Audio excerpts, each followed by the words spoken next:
Okay guys, now let us learn candidate elimination algorithm. Why do we use this? We use this to predict for prediction. ఇది ఏంటంటే S అల్గోరిథంకి extended form అనమాట. It considers positive and negative examples. In S అల్గోరిథంలో మనం only positive ఎగ్జాంపుల్స్ని consider చేస్తాం, but here positive negative రెండింటిని consider చేస్తాం.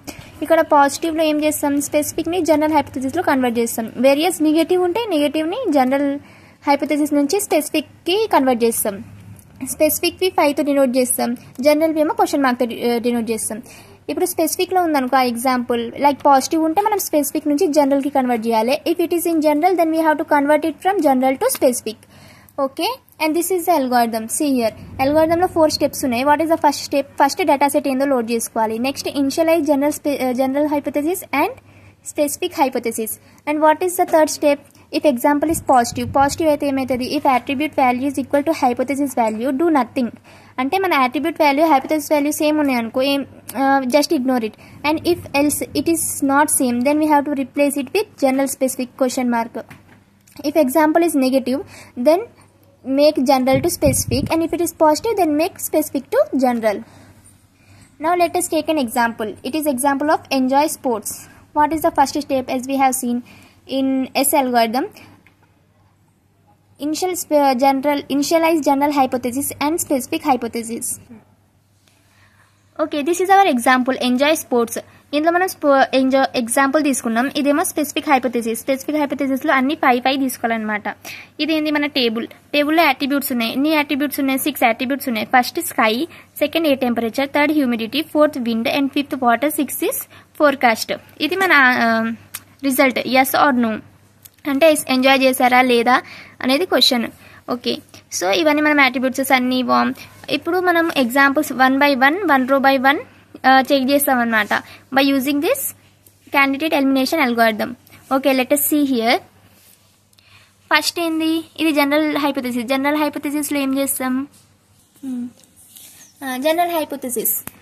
In general hypothesis what we are doing? ఇక్కడ అన్ని క్వశ్చన్ మార్క్, అంటే జనరల్ హైపోథెసిస్ కాబట్టి ఫస్ట్ ఇది స్కై, ఇది ఎయిర్ టెంపరేచర్, హ్యూమిడిటీ, ప్రతిదానికి 6 యాట్రిబ్యూట్స్ ఉన్నాయి కాబట్టి 6 క్వశ్చన్ మార్క్స్ పెట్టుకోవాలి. Humidity, wind, this is water, this is forecast.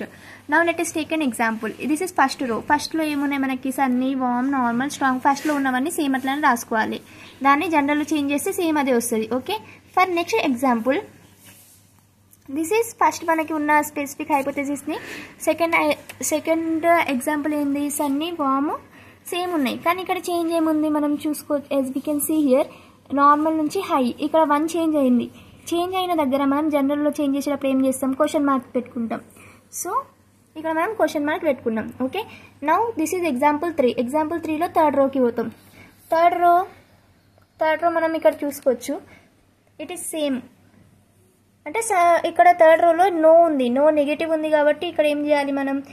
Negative ఉన్నప్పుడల్లా as we have seen in that, negative ఉంటే జనరల్ టు స్పెసిఫిక్ చేంజ్ చేయాలన్నమాట. హియర్ ఇట్ ఈస్ జనరల్లో సేమ్ వచ్చింది కదా ఇక్కడ S2. సో ఇక్కడ మనం ఫస్ట్ ఏందో అది సేమ్ రాసుకున్నాక దీన్ని చేంజ్ చేయాలి. ఇక్కడ జనరల్ చేంజ్ చేయాలంటే ఇక్కడ ఏముంది? సన్నీ. ఇక్కడ 4 attributes. See here in this 4th one we can see ఇక్కడ సన్నీ సేమ్ ఉంది కాబట్టి అక్కడ సేమ్ రాసుకొని 4 ఏమో క్వశ్చన్ మార్క్ పెట్టిస్తాం. నెక్స్ట్ ఏంది? స్ట్రాంగ్, వార్మ్ అనేది సెకండ్ కదా. మనం థర్డ్లో కోల్డ్ అనే ఉంది, మనకి కోల్డ్ ఉంది, కానీ దాన్ని మనం చేంజ్ చేసినప్పుడు ఇక్కడ సేమ్ ఉన్నవి రాసుకోవాలి. సో ఇక్కడ సెకండ్ దగ్గర వార్మ్ ఉందన్నమాట. And third is same, strong same ఉంది కాబట్టి సేమ్ ఉన్న దగ్గర అన్ని క్వశ్చన్ మార్క్ సేమ్ అట్లనే పెట్టుకోవాలి. ఓకే, నా ఇక్కడ మనం as we can see here in this 4th one change, this is same and this is change. ఇక్కడ 2 చేంజ్ ఉన్నాయి కాబట్టి ఇక్కడ ఉన్నది మనం చేంజ్ చేసుకొని పెట్టుకోవాలి. ఇక్కడ ఏముంది? సేమ్, అప్పుడు సేమ్ పెట్టుకోవాలి. ఇక్కడ వరకు మన ఎగ్జాంపుల్ 3 అయిపోయింది. Now we have to go to example 4. Example 4లో ఏముంది? ఇక్కడ row 4 sunny, warm, high, strong, cool, change and yes. ఇక్కడ ఎస్ ఉంది కాబట్టి మనం ఇక్కడ దీన్ని జనరల్ టు స్పెసిఫిక్ చేంజ్ చేయడం అవసరం లేదు. ఇక్కడ స్పెసిఫిక్ టు జనరల్ చేంజ్ చేయాలన్నమాట. సో మనం ఇక్కడ వచ్చింది ఎగ్జాంపుల్ 3లో ఏముంది? Sunny, warm, question mark, strong, question mark. ఇది ఎట్లా వచ్చిందంటే ఇక్కడ మనకి చేంజ్ అయింది కాబట్టి మనం క్వశ్చన్ మార్క్ పెట్టుకుంటాం. అదే ఇక్కడ కూల్ ఉంది, సేమ్ టు సేమ్ ఉంది కాబట్టి క్వశ్చన్ మార్క్ పెట్టుకుంటాం. అంటే ఇప్పుడు చేంజ్ అయినప్పుడల్లా క్వశ్చన్ మార్క్ పెట్టుకోవాలి. సేమ్ ఉన్నప్పుడల్లా ఇక్కడ సన్నీ ఉంది కాబట్టి సన్నీ ఆ వామ్ ఇక్కడ పెట్టుకున్నాం, ఇక్కడ క్వశ్చన్ మార్క్, ఇక్కడ ఏముంది, ఇక్కడ స్ట్రాంగ్ ఉంది, సో స్ట్రాంగ్ పెట్టుకోవాలి. ఓకే, ఫైనల్ అవుట్పుట్ ఏంటంటే ఇక్కడ ఉన్న సన్నీ ఇక్కడ పెట్టుకొని ఈ వామ్ ఇక్కడ పెట్టుకోవాలి. ఇక్కడ క్వశ్చన్ మార్క్స్ కాబట్టి there is no need to write them.